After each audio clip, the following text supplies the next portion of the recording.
அன்புக்குரிய சகோதர சகோதரிகளே, நம் ஆண்டவர் இயேசு கிறிஸ்துவின் நாமத்தில் உங்களை வாழ்த்துகிறோம். நல்லா இருக்கீங்களா? மாதா தொலைக்காட்சி நேயர்களே, அன்பான சகோதர சகோதரிகளே, கடந்த பல வாரங்களாய் பரலோக ராஜ்யத்தை குறித்து தான் நாம் தியானித்துக் கொண்டிருக்கிறோம். We are discussing about the kingdom of God and kingdom of heaven. இந்த வாரம் திருமுழுக்கு யோவான் அவரை குறித்து பரலோக ராஜ்யம் எப்படி சொல்றார் என்பதை குறித்து நாம் பார்க்க போகிறோம். கடந்த வாரம் மத்திய எழுதின நற்செய்தி 25வது அதிகாரத்தில் இருக்கக்கூடிய இறுதி தீர்ப்பை குறித்து நாம் தியானித்தோம். அதில் முக்கியமானது என்ன சொன்ன அப்படின்னா, நம்ம எல்லாரும் ஜெபிக்கக்கூடியவங்களா இருக்கிறோம், கடவுள்கிட்ட போய் மன்றாடக்கூடியவங்களா இருக்கிறோம், நன்றி சொல்கிறவங்களா இருக்கிறோம். ஆனால் ஏழைகளை எளியவர்களை பார்க்கிற பொழுது கண்டு கொள்ளாமல் போயிடும். த டேஞ்சர் ஆஃப் இன்டிஃபரன்ஸ், அதை மிக ஆழமாக நம்ம யோசிக்கணும். பார்க்காதவர்கள் கடந்த வாரம் நீங்கள் யூடியூப்பில் கடந்த வாரம் ஒளிபரப்பப்பட்ட நீ நம்பினால் என்கிற எபிசோடை நீங்கள் பாருங்கள். வாழ்க்கை முழுதும் நம்ம ஜெபிக்கிறவங்களா இருக்கிறோம், ஏழைகளை பார்த்தாவே கண்டு கொள்ளாமல் போகிறோம். அப்படின்னா அந்த ஏழை லாசரை கண்டு கொள்ளாமல் இருந்த அந்த பணக்காரன் எங்கே தள்ளப்பட்டான் என்பது நமக்கு தெரியும். கண்டு கொள்ளாமை அல்லது அலட்சிய போக்கு எப்பொழுதுமே பார்த்தீங்கன்னா என்ன குறித்த இருக்கக்கூடிய அந்த அஷ்யூர்ட் மைண்ட் செட், இந்த ஷூரிட்டி, என்னை குறித்த ஒரு விஜிலண்ட் மைண்ட் செட், பிறருக்கு உதவி செய்யும் பொழுது அலட்சியமாக இருக்கிறோம். அப்போது அந்த அலட்சியத்தை தான், அந்த இன்டிஃபரன்சஸ் என்று சொல்லுகிறோம் ஆங்கிலத்தில், அந்த ஆட்டிடியூடை தான் பயங்கரமாக கண்டிக்கிறார் ஆண்டவர் இயேசு கிறிஸ்து. அன்பான சகோதர சகோதரிகளே, இன்றைக்கு மத்திய எழுதின நற்செய்தி 11வது அதிகாரம் 11வது இறைவசனம் இப்படி சொல்லுகிறது. திருமுழுக்கு யோவானை பற்றி நமக்கு நன்றாக தெரியும். கடவுளுடைய வழியை ஆயத்தப்படுத்த வந்த ஒரு நல்ல ஒரு தீர்க்கதரிசி புனிதன். அப்போ மனிதராய் பிறந்தவர்களுள் திருமுழுக்கு யோவானை விட பெரியவர் எவரும் தோன்றியதில்லை.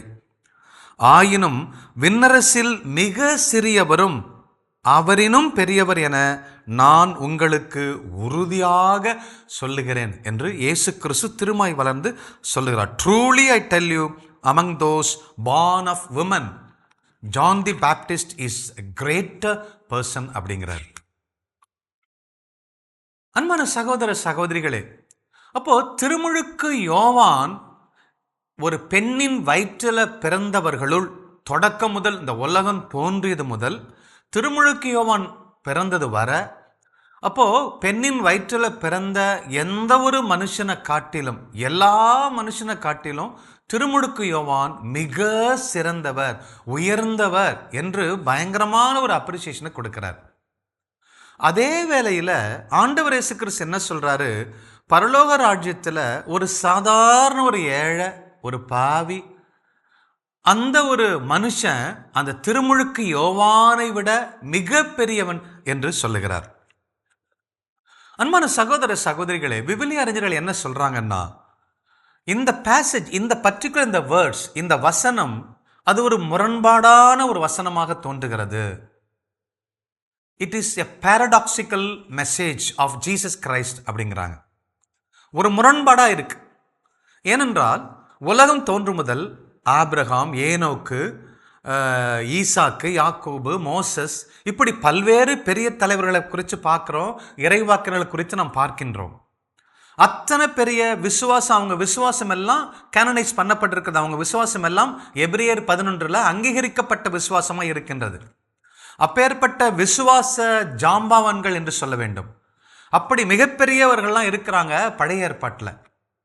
அப்போது மனித குலத்தில் ஒரு பெண்ணின் வயிற்றில் பிறந்த எந்த மனுஷனை காட்டிலும் திருமுழுக்கு யோவான் மிக பெரியவர் அப்படின்னு சொல்கிறதே ஒரு முரண்பாடான ஒரு கருத்து என்று விவிலிய அறிஞர்கள் சொல்கிறாங்க.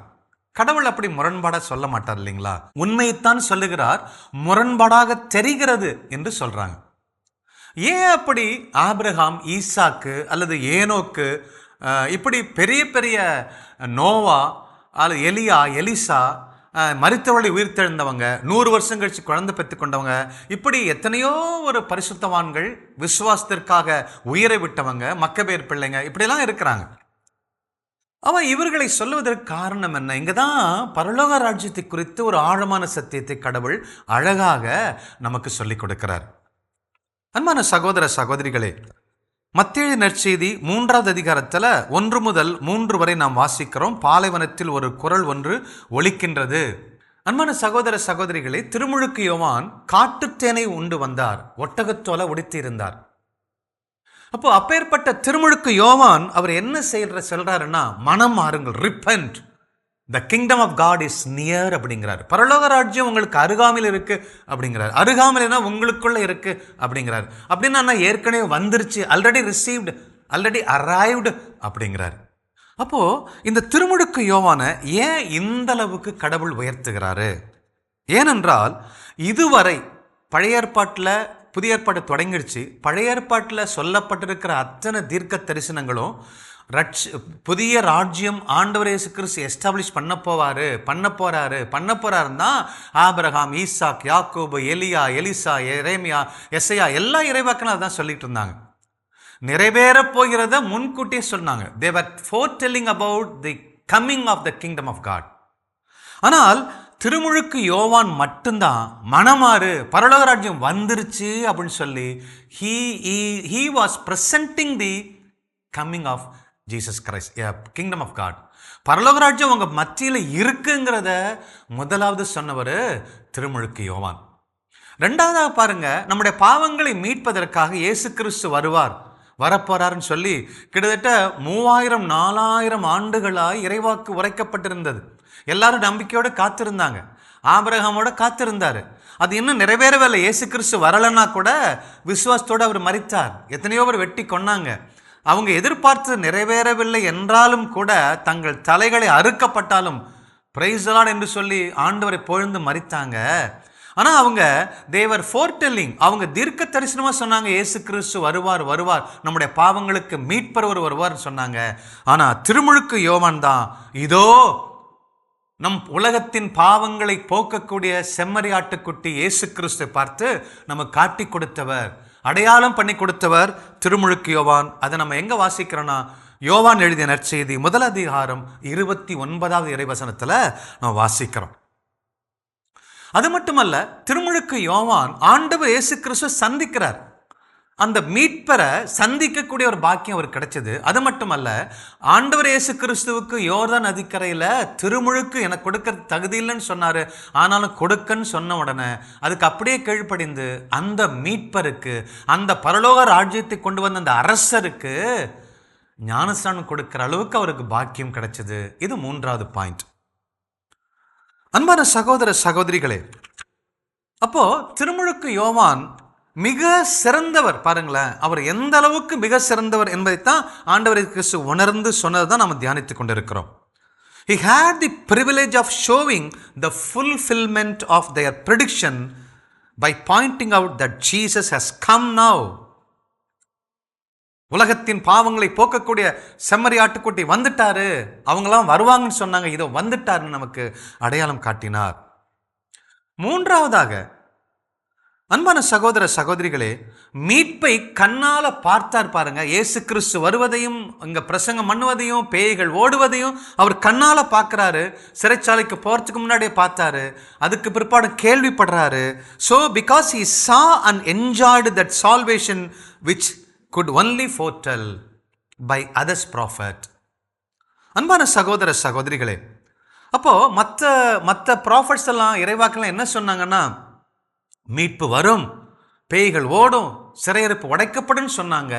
சிறைகள் நொறுக்கப்படுவதை, மீட்பு அளிக்கப்படுவதை அவர் பார்த்தாரு, மீட்பை கண்ணால பார்த்தாரு.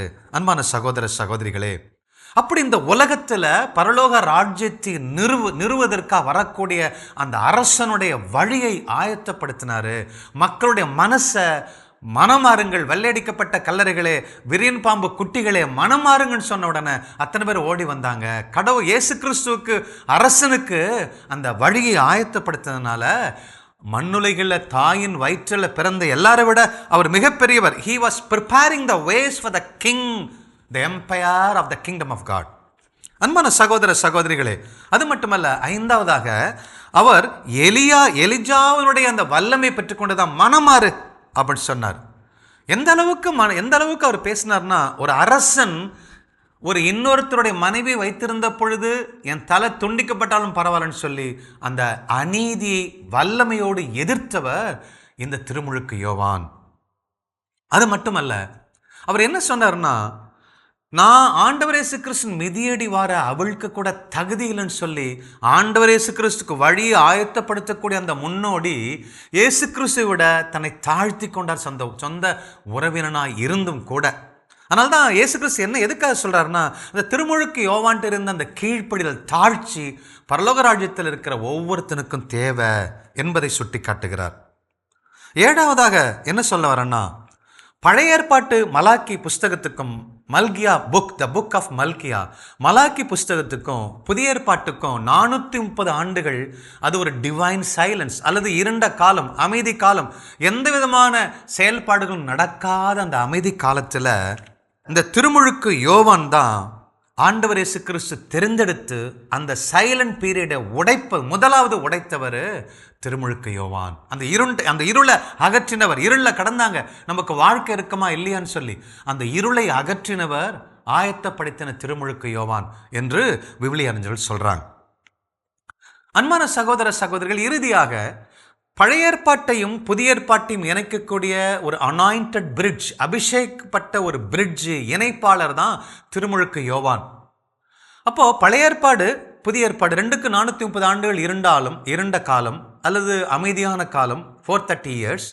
அப்போது அது ரெண்டும் இணைக்கிறார் பாருங்க. பழைய ஏற்பாட்டில் அந்த சட்டங்கள் எல்லாம் ஒழிஞ்சு போச்சு, எல்லாம் ஆண்டவர் இயேசு கிறிஸ்து நிறைவுற்றது, எல்லா தீர்க்க தரிசனம் நிறைவேறிடுச்சு என்று சொல்லி பழைய ஏற்பாட்டு மனிதர்கள் அத்தனை பேரையும் கொண்டு வந்து ஆண்டவரோடு இந்த மீட்பின் திட்டத்திற்கு ஹூக் பண்ணுறவர், இணைக்கிறவர் இந்த திருமுழுக்கு யோவான். அன்பான சகோதர சகோதரிகளே, அப்போ இவ்வளவு ஒரு சிறப்பு மிக்க இந்த திருமுழுக்கு யோவான் தான் அவர் என்ன சொல்றாருன்னா, இந்த திருமுழுக்கு யோவான் பழைய ஏற்பாட்டில் இருக்கக்கூடிய அத்தனை பேரை விட மிகப்பெரியவர், அவ்வளவு சிறந்த உயர்ந்த ஒரு நிலையை கொடுத்திருக்கிறார். ஏன்னா திருமுழுக்கு யோவான் உண்டாக்கப்பட்டதே ஒரு சிறப்பான ஒரு தயாரிப்பு.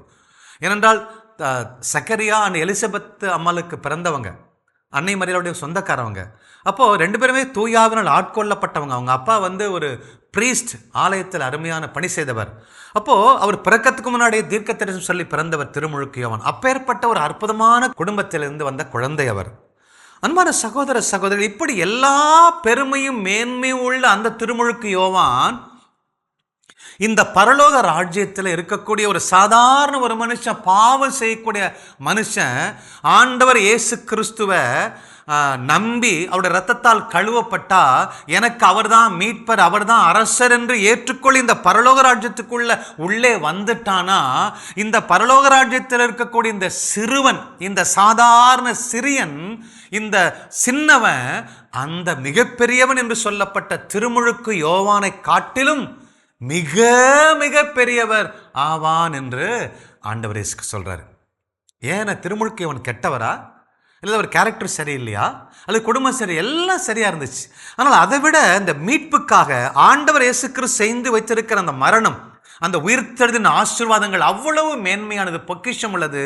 ஏனென்றால் திருமுழுக்கு யோவான் இயேசு கிறிஸ்து மரித்து அந்த உயிர்த்தெழுவதற்கு முன்பதாக இறந்து விட்டார். அந்த மீட்பின் ஆசீர்வாதங்களை பெறுவதற்கு முன்னாடி அவர் மரித்துட்டார். ஆனாலும் அவருடைய பாவங்கள் எல்லாம் it was rolled to the cross. ஆனால் நம்முடைய பாவங்கள் ஆண்டவர் இயேசு கிறிஸ்து பாடுபட்டு சிந்தின அந்த ரத்தத்தால முற்றிலுமாய் கழுவப்படுகிற ஒரு மனுஷனா பரலோக ராஜ்யத்துக்குள்ள உள்ள நுழைகிறோம்.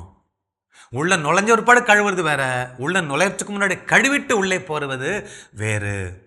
அதுதான் இந்த பாருங்க, பரலோக ராஜ்யம் என்பது ஒரு மிகப்பெரிய ஒரு சந்தோஷம். இது ஒரு gospel of the kingdom of God என்று சொல்றாரு. அது என்ன நற்செய்தி? நமக்கு ஒரு புதிய அரசாங்கம் வந்துருச்சு, வீட்டுக்கு தண்ணி, டாக்ஸ் கட்டுறதுக்கு பணம், எல்லாத்துக்கும் ஒரு ஆசீர்வாதம், உடல் நலம், உள்ள நலம், ஆன்ம நலம், சந்தோஷம், மகிழ்ச்சி, மக்கள் ஒரு குறையில்லாம வாழ்வதற்காக ஒரு அரசாங்கம் வந்துருச்சு. அந்த அரசாங்கத்தை நடத்துறவர் ஆண்டவர் இயேசு கிறிஸ்து, அவர் தான் அரசர். அப்போ அதுதான் நற்செய்தி. பாருங்க, இந்த புதிய ராஜ்யம் வந்துருச்சு பாருங்க, அதுதான் நமக்கு மிகப்பெரிய நற்செய்தி. அந்த நற்செய்தியில் அரசர் நமக்கு ஒரு மீட்பை கொண்டு வந்துட்டாரு, பிதாவோட ஒப்புரவாக்கிறாரு. அப்போ ஒவ்வொருத்தரும் ஒரு புனிதனா மாறுறாங்க. ஒரு சாதாரண பாவி, ஒரு சாதாரண ஒரு பெண்ணு, ஒரு சாதாரண ஒரு ஆண் கடவுளை நம்பி, இயேசு கிறிஸ்துவை நம்பி அந்த மீட்படைகிற பொழுது திருமுழுக்கு யோவானை காட்டிலும் மிக பெரியவனாக மாறுகிறான். இதான் உண்மை, இதான் அந்த மீட்பின் ஆசீர்வாதம். இதுதான் செயின்ட் அகஸ்டின் மிக சிறப்பாக சொல்றார். எனக்காக கடவுள் மனுஷனா வந்தார, அவர் சாணியாக பிறப்பதற்கு சமம் அப்படிங்கிறார்.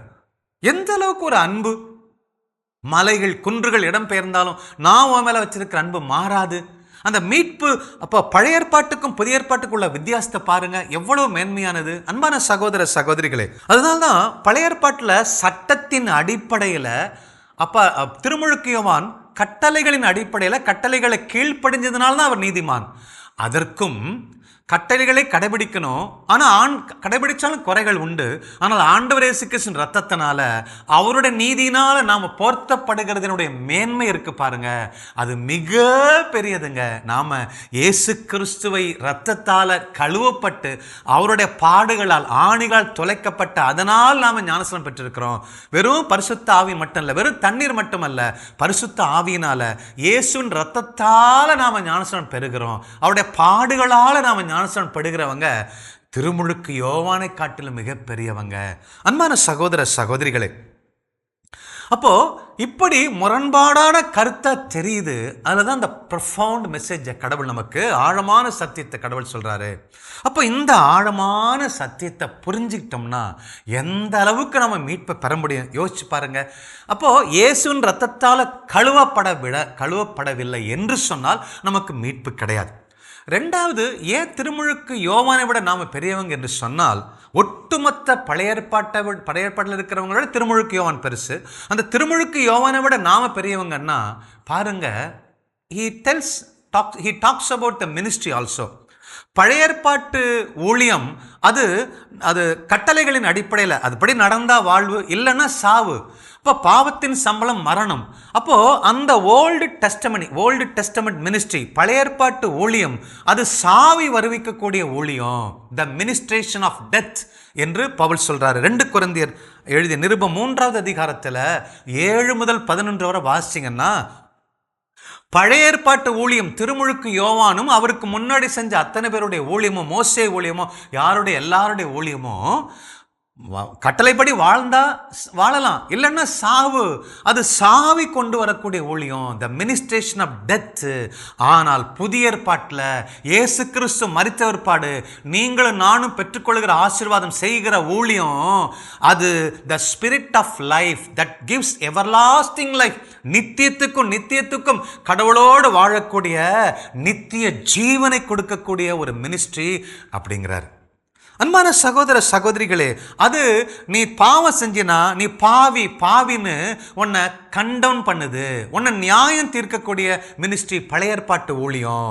த old testament ministry condemns us, whereas New Testament ministry, it will make you, it is announcing you as a righteous man. உன்னை ஒரு நீதிமானா, கடவுளுக்கு இணையா, கடவுளுடைய பிள்ளைகளா ஏற்றுக்கொள்கிறது புதிய ஏற்பாட்டு ஊழியம். அதனால்தான் அவர் சொல்றாரு, என்ன சொல்றாரு, மோசே 10 கட்டளைகளை கொடுக்க போன போது அவன் முகமெல்லாம் பிரகாசமா இருந்துச்சு தான். ஆனா கீழே கொஞ்ச நாள் அந்த முகம் பிரகாசம் எல்லாம் டிமினிஷ் ஆயிடுச்சு, போயிடுச்சு. ஆனா புதிய ஏற்பாட்டில் ஒரு ஊழியக்காரனுக்கு, ஒவ்வொருத்தரும் ஊழியக்காரன் தான், அத்தனை பேரும் ஊழியம் செய்கிற பொழுது, இந்த ராஜாவை குறித்து உலகத்தில் சொல்லுகிற பொழுது அவங்க முகம் எவர்லாஸ்டிங் க்ளோரியா இருக்கும், என்றைக்கும் குறையாத மங்காத அந்த ஒளி உங்க முகத்தில் ஒளிரும். இறுதியாக அவர் சொல்றார் 2 கொரிந்தியர் 3வது அதிகாரத்தில் 7 முதல் 11 என்ன சொல்றாருன்னா, பழைய ஏற்பாட்டு ஊழியம் நிலா போன்றது, புதிய ஏற்பாட்டு ஊழியம் சூரியனை போன்றது. சூரியன் வெளியில வரும் பொழுது நிலா மங்கி போகும். ஆகவே அதனால்தான் சொல்றாரு, திருமுழுக்கு யோவான் பழைய ஏற்பாட்டில் இருக்கிற மிகப்பெரிய ஜாம்பவான்களை காட்டிலும் மிக உயர்ந்தவர்.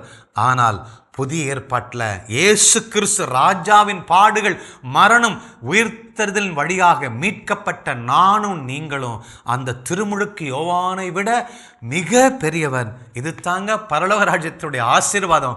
இதை புரிஞ்சிக்காம நம்ம வாழ்க்கையில சின்ன சின்ன காரியங்களுக்கு முக்கியத்துவம் கொடுத்து வாழ்க்கையில ஆசீர்வாதங்களை இழந்து போறோம். ஆகவே தொடர்ந்து எங்களோட இந்த எபிசோட பார்த்து கொண்டே இருங்க.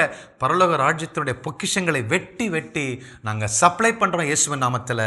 அது உங்களை மிக உயர்ந்த நிலைக்கு உயர்த்தும். God bless. கிறிஸ்து இயேசுவில் என் அன்புக்குரியவர்களே, இந்த நாளில் நமக்கு கொடுக்கப்பட்ட அந்த இறை வார்த்தை, the gospel of kingdom of God என்று சொல்லி, இறை ஆட்சியின் ஒரு நற்செய்தி என்று சொல்லி இந்த ஒரு வசனத்தை இந்த நாளில் ஆண்டவர் நமக்கு குறிப்பிட்டு குறிப்பிட்டு காட்டியிருக்கிறார். மத்தேயு நற்செய்தி 11:11 குறித்து வைத்து நீங்க தியானிங்க. மனிதராய் பிறந்தவர்களுள் திருமுழுக்கு யோவானை விட பெரியவர் எவரும் தோன்றியதில்லை, ஆயினும் விண்ணரசில் மிகச் சிறியவரும் அவரினும் பெரியவரே என உறுதியாக நான் உங்களுக்கு சொல்லுகிறேன் என்று சொல்லி இயேசு கிறிஸ்து கேட்டகாரிக்கலா நம்ம ஒரு வேற லெவலில் நம்மளை கொண்டே வச்சுட்டார். அப்ப இன்னைக்கு இந்த இறை வார்த்தை, இந்த செய்தியை நீங்க மறுபடியும் கேளுங்க. அப்ப யோவான் யாரெல்லாம் விட பெரியவர் என்று சொல்லி நம்ம இந்த மனுக்குலம் தோன்றியது முதல் யாரெல்லாம் ஆண்டவர் பாராட்டினாரோ, நன்று நன்று என்று சொன்னாரோ அத்தனை பேரையும் குறித்து, ஆனால் அவர்கள் எல்லாரையும் விட யோவான் ஸ்நானகன் மிக பெரியவர். ஏனென்றால் அவர் இயேசு கிறிஸ்துவையே அப்படியே சுட்டி காட்டினார். இதுவோ கடவுளின் செம்மறி என்று சொன்னார், தன்னையே தாழ்த்தி கொண்டார், வழியை ஆயத்தப்படுத்தினார், கரடு முரடானவைகளை சமப்படுத்தினார் என்று சொல்லி விண்ணரசின் அந்த நிச்சயத்தை அவர் கண்களால பார்த்தார், அதனுடைய செயல்பாடுகளை கண்களால் பார்த்தார் என்று சொல்லி ஏன் யோவான் பெரியவர் என்று சொல்லி பார்த்தோம். அடுத்ததாக இந்த இப்பேற்பட்ட இந்த பழைய ஏற்பாடு முழுவதும் காணப்பட்ட அவ்வளோ பெரிய மனிதர்களை காட்டிலும் பெரியவரான இந்த யோவானை விட விண்ணரசில் மிகச் சிறியவரும் பெரியவரே. அப்ப நீங்களும் நானும் அந்த இயேசு கிறிஸ்துவின் அந்த இரத்தத்தினாலே கழுவப்பட்டு நம்முடைய பாவ மன்னிப்பு நிச்சயத்தை நம்முடைய இருதயத்துக்குள்ள நாம் பெற்றுக்கொண்ட பின்பு நம்ம என்ன ஆகிறோம்? இறையாட்சியின் பிள்ளைகளாக மாறுகின்றோம். யோவான் நற்செய்தி 1 அதிகாரம் 12வது இறை வார்த்தை சொல்கிறது, அவரிடம் இயேசு கிறிஸ்துவுடன் நம்பிக்கை கொண்டு அவரை ஏற்றுக்கொண்ட ஒவ்வொருவருக்கும் அவர் கடவுளின் பிள்ளைகளாகும் உரிமை அளித்தார். அப்ப நமக்கு கொடுக்கப்பட்டுள்ள இந்த உரிமை பேரு எத்தகையது என்று சொல்லி நம்ம தியானிக்க அழைக்கப்பட்டிருக்கிறோம். ஆனா நம்ம அந்த நிச்சயம் நமக்குள்ள இல்லை. என்னுடைய பாவங்கள் மன்னிக்கப்பட்டது, நான் கடவுளின் ராஜ்யத்தினுடைய பிள்ளை, கடவுளுடைய உரிமை பேரின் பிள்ளை, ஆகவே கடவுளுக்குரிய அத்தனை எனக்குரியது, ஆகவே பரலோகத்துக்கு போய் தான் இல்லை, இந்த உலகத்திலே நான் கடவுளுடைய பிள்ளையா நான் வாழ முடியும், என்னுடைய ரைட்ஸை நான் இங்க எக்ஸிக்யூட் பண்ண முடியும், அப்படிப்பட்ட ஒரு பிள்ளைக்குரிய வாழ்க்கையை வாழ முடியும் என்கிற நிச்சயம் நம்முடைய உள்ளத்துக்குள்ள இல்லை. ஆண்டவர் எல்லாத்தையும் செய்து முடித்து விட்டார். இயேசு கிறிஸ்து சிலுவையிலே எல்லாம் நிறைவேறிற்று என்று சொன்ன பொழுது அத்தனை அவர் செய்து முடித்து விட்டார். ஆனால் சுதந்திரத்துக் கொள்ளாமல் இருப்பது நாம தான், ஏற்றுக்கொள்ளாமல் இருப்பது நாம தான். இந்த நாளிலே இந்த பாவ மன்னிப்பின் நிச்சயத்தை நாம பெற்றுக்கொள்வோம். இந்த முழுக்க ஞானஸ்தானம் பெற்றாதானா, இல்ல தனி தெளிச்சா பத்தாதா, பரிசுத்தவான்களுக்குள்ள வந்தாரா என்று சொல்லி நம்ம சந்தேகத்திலே வாழ்க்கையை ஓட்ட தேவையில்லை. இதெல்லாம் சாக்ரமெண்டல் கிரேஸ். இயேசு கிறிஸ்துவின் அந்த திருவிழாவிலிருந்து, குத்தப்பட்ட விழாவிலிருந்து வழிந்தோடிய ரத்தமும் தண்ணீரும் அதன் வழியாக நமக்கு பொங்கி எழுந்து ஊற்றுகின்ற அந்த சாக்ரமெண்ட்ஸ், அருட்சாதனங்கள் வழியாக அவருடைய கிருபையின் மேல் கிருபை நம்ம மேல் ஊற்றப்பட்டிருக்கிறது. அதை குறிச்ச ஒரு நிச்சயம் நமக்கு இருந்தா போதும், நம்மால எல்லாவற்றையும் செய்ய முடியும். பாருங்கள், அதே பாடலாய் பாடும். எப்படிப்பட்ட பாக்கியவான்கள் நாம்! யோவான் ஸ்நானகனை விட பெரியவர்கள் என்று அழைக்கப்பட வேண்டியவர்கள். ஆனால் அப்படியா நம்ம இருக்கோம்? கூனி குறுகி வாழ்கிறோம். நாளை எழுந்து பிரகாசிப்போம், கரங்களை தட்டி பாவ மன்னிப்பு நிச்சயத்தை பெற்றுக்கொள்ள வேண்டும். பரலோகத்தில் ஓரிடம் நீ பெற வேண்டும். அந்த பரலோகத்தில் மட்டும் இல்ல, இந்த பரலோக ராஜ்யத்தின் பிள்ளை நான் என்கிற நிச்சயத்தை நாம் நாளை பெற்றுக்கொள்ள வேண்டும். உணர்ந்து பாடுவோம். பாருங்கள்,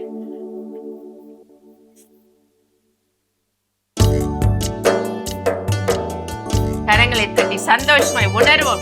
எனக்குள்ள கொடுக்கப்பட்டிருக்க ஆசீர்வாதங்களை, நான் யாரு, இயேசு கிறிஸ்துக்குள்ள நான் யாரு, கடவுளுடைய பிள்ளை என்கிற அந்த நிச்சயத்தை பெற்றுக்கொண்டு நாம் பாடுவோம்.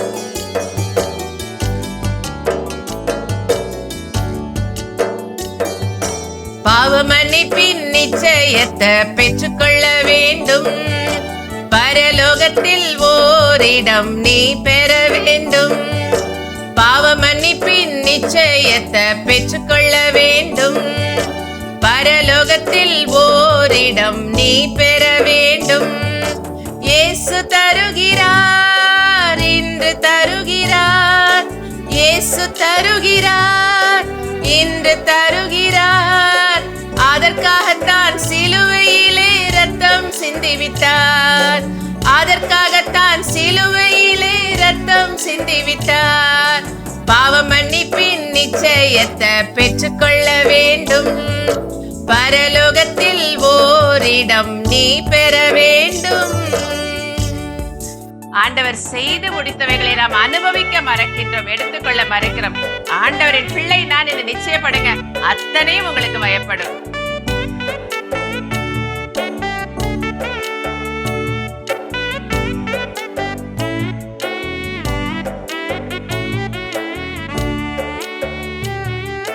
முதன்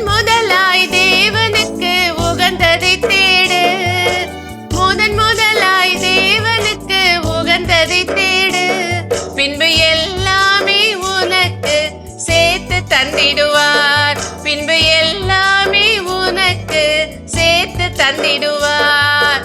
பாவ மன்னிப்பின் நிச்சயத்தை பெற்றுக்கொள்ள வேண்டும். பரலோகத்தில் ஓரிடம் நீ பெற வேண்டும். நீ தேடும் நிம்மதி இயேசு தருகிறார். நீ தேடும் நிம்மதி இயேசு தருகிறார். நீ நாடும் விடுதலை அவரிடம் உண்டு. நீ நாடும் விடுதலை அவரிடம் உண்டு. பாவ மன்னிப்பின் நிச்சயத்தை பெற்றுக்கொள்ள வேண்டும். பரலோகத்தில் ஓரிடம் நீ பெற வேண்டும். என் ஆண்டவர் இயேசு கிறிஸ்துவே, அப்பா பிதாவே, சிலுவையில் செய்து முடிக்கப்பட்ட அத்தனை காரியங்களையும் கண்டுகொள்ள கூடிய அப்பா கண்களாக எங்கள் கண்களை திறந்து விடும் சுவாமி. அப்பா எல்லாவற்றையும் நீர் செய்து முடித்து எங்களுக்காக அத்தனையும் நீர் கொடுத்திருக்க இன்னும் நாங்கள் தேடுகிறவர்களாக அப்பா வாழ்ந்து கொண்டிருக்கிறோம். இந்த நாளிலே பாவ மன்னிப்பின் நிச்சயத்தை பெற்றுக்கொண்டவர்களாக இயேசு கிறிஸ்துவின் இரத்தத்தாலே விலை கொடுத்து மீட்கப்பட்ட பிள்ளைகள் நாங்கள் என்று அறிக்கையிடுகிறவர்களாக இதோ ரட்சிப்பினாலே நீதியினாலே போர்த்தப்பட்டுகிறவர்கள் என்கிற அந்த ஒரு உன்னத அனுபவத்தோடு இந்த உலகில் வாழக்கூடிய பிள்ளைகளாய் அப்பா ஆசீர்வதிங்க. ஒவ்வொருவரும் இறையாட்சியின் பிள்ளைகள் நாங்கள் என்று அதற்குரிய விழுமியங்களில் வாழும்படியான ஆண்டவரே ஒரு உறுதியான மனநிலை ஒவ்வொருவருக்கும் இந்த நாளில் நீர் தருவீராக ஆண்டவர்.